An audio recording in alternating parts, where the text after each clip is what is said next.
నమస్తే, రామరాజ్యం టీవీకి స్వాగతం. నేను మిశ్రావంతి. భగవద్గీత. ఈ భగవద్గీత చదివితే ఒక మనిషి తన జీవనాన్ని ఎలా సాగించాలో, సమస్య ఎదురైనప్పుడు పరిష్కారం ఏ విధంగా సాధించాలో, లేదా మన జీవన విధానం ఏ విధంగా ఉండాలి, ఈ విధంగా ప్రతిదానికి భగవద్గీత చదివితే అందులోనే మనకు పరిష్కారం దొరుకుతుందని చాలామంది పెద్దవాళ్ళు మనకు చెప్పారు. అయితే ఇప్పుడు మనకు ప్రవచనకర్త శంకర్ సింగ్ ఠాకూర్ గారు మనతో పాటు ఉన్నారు. తను ఇప్పుడు మనకి ఏం చెప్పబోతున్నారంటే ఈ వీడియోలో, ముఖ్యంగా యువతకు ఈ వీడియో కంపల్సరీ చూడాలి యువత.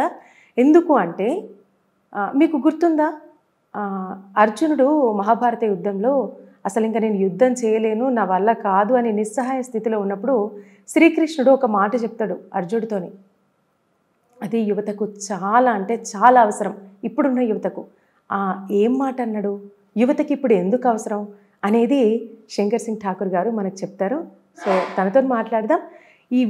ఈ విషయాన్ని మనం క్లుప్తంగా అడిగి తెలుసుకుందాం. నమస్కారం గురువుగారు. నమస్తే. ఇప్పుడు మహాభారత యుద్ధం జరిగేటప్పుడు అర్జునుడు నిస్సహాయ స్థితిలో ఉండిపోతాడు. ఆ యుద్ధం అంతా చూసి, అంతమంది మరణాన్ని ఇదంతా చూసి తన వల్ల కాదు అని అనుకొని ఇంకా అసలు వెనుదిరిగిన టైంలో శ్రీకృష్ణుడు భగవద్గీతను చెప్తూ ఉంటాడు కదా. ఏం చెప్పిండు అనేది కూడా దాదాపు చాలామందికి తెలుసు. ముఖ్యంగా యువత అందులో నుంచి తీసుకోవాల్సిన మాట ఏంటి? అర్జునుడు ఎంత దుఃఖితుడవుతాడంటే, తన చేతిలో ఉన్నటువంటి ధనస్సు, దాన్ని గాంధీవం అంటారు, అది జారిపోతూ ఉంటుంది. అంటే ఒళ్ళంతా కూడా ఢీలా అయిపోతూ ఉంటుంది, నోరు ఎండిపోతూ ఉంటుంది, చర్మం దహించుకుపోతూ ఉంటుంది, తల తిరిగిపోతూ ఉంటుంది. అంత బాధకు గురవుతాడు. ఎందుకు అంటే భీష్ముణ్ణి, ద్రోణుణ్ణి, మిగతా వాళ్ళని, తన వాళ్ళని చేతులతో చంపాలా అనే భయం, బాధ. సరే, ఆ విధంగా ఆయన బాధపడుతున్నప్పుడు శ్రీకృష్ణుడు అంటాడు, కుతస్త్వా కష్మలం విషమే సముపస్థితం అనార్యజుష్టమస్వర్గ్యమకీర్తికరం అర్జున. అంటే నువ్వు చేసేటటువంటి ఈ బాధ అర్ధరహితమైనటువంటిది. ఇది నీకు పుణ్యలోకాల్ని ఇవ్వదు, నీకు మంచి పేరు తెచ్చివ్వదు, ఇది మన ఆర్య సాంప్రదాయము కాదు అని చెప్పిన తరువాత అర్జునుడిని చూసి చిరునవ్వుతో శ్రీకృష్ణుడు చిద్విలాసంగా హేళన చేస్తున్నట్టు, కించిత్ హేళన ధ్వనిస్తున్నట్టు అంటాడు, క్లైబ్యం మాస్మగమః పార్థ నైతత్యుపపద్యతే క్షుద్రం హృదయ దౌర్బల్యం త్యక్తోత్తిష్ట పరంతప. ఈ శ్లోకము వివేకానందుల వారికి చాలా ఇష్టం అని మనం విన్నాం. అవును. దీని అర్థం ఏంటంటే క్లుప్తంగా, క్లైబ్యం మాస్మగమః, చేతకానితనాన్ని, నపుంసకత్వాన్ని, పిరికితనాన్ని వదిలేయి. పార్థ అంటే పృథాదేవి కుమారుడ, కుంతిదేవి కుమారుడ, ఆమె ధీర వనిత.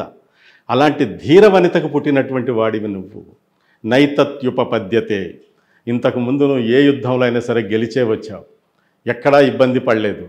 నీ అంతటి యోధుడికి ఇది తగినది కాదు, ఇలా చెప్పటం తగినది కాదు. క్షుద్రం హృదయ దౌర్బల్యం.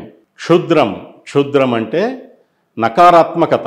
ఇప్పుడు మనం నెగిటివ్ ఫీలింగ్స్ అనుకుంటాం. అవును. ఆ నకారాత్మకతని, ఆ నీచమైన దాన్ని వదిలేయి. నువ్వు వెంటనే ఉత్తిష్ట, లే, వాటన్నిటిని వదిలేసి నువ్వు లే, యుద్ధం చేయి. క్షుద్రం హృదయ దౌర్బల్యం, మానసిక బలహీనతని వదిలేసి ఇప్పుడు లే. నీ అంతటి వాడు నీ కర్తవ్యాన్ని తీసుకోవాలి తప్ప ఈ విధంగా పిరికితనంగా ఉండకూడదు. ఇది వివేకానందుల వారు ప్రతి చోట, ప్రతి మీటింగ్లో చెప్పేవారట. ఓ భారత యువకులారా, మీరు భగవద్గీతలో ఉన్నటువంటి ఈ యొక్క శ్లోకాన్ని చూడండి. ఆనాడు అర్జునుడికి నిస్సహాయుడై చతికిలపడ్డ అర్జునుడితో చెప్పినటువంటి మాట ఇది. ఈరోజు కూడా మన యొక్క ప్రాచీన భారతీయ నాగరికత, ప్రాచీన భారతీయ సంస్కృతి, ప్రాచీన భారతీయ విశ్వాసాలు ఈరోజు కూడా దెబ్బతింటున్నాయి. కాబట్టి ఈరోజు కూడా మీరు ఈ యొక్క చేతకానితనాన్ని, పిరికితనాన్ని వదిలేసేయండి, నడుం బిగించండి, పోరాడండి అని ఆ వివేకానందుడు చెప్పేవాడన్నమాట.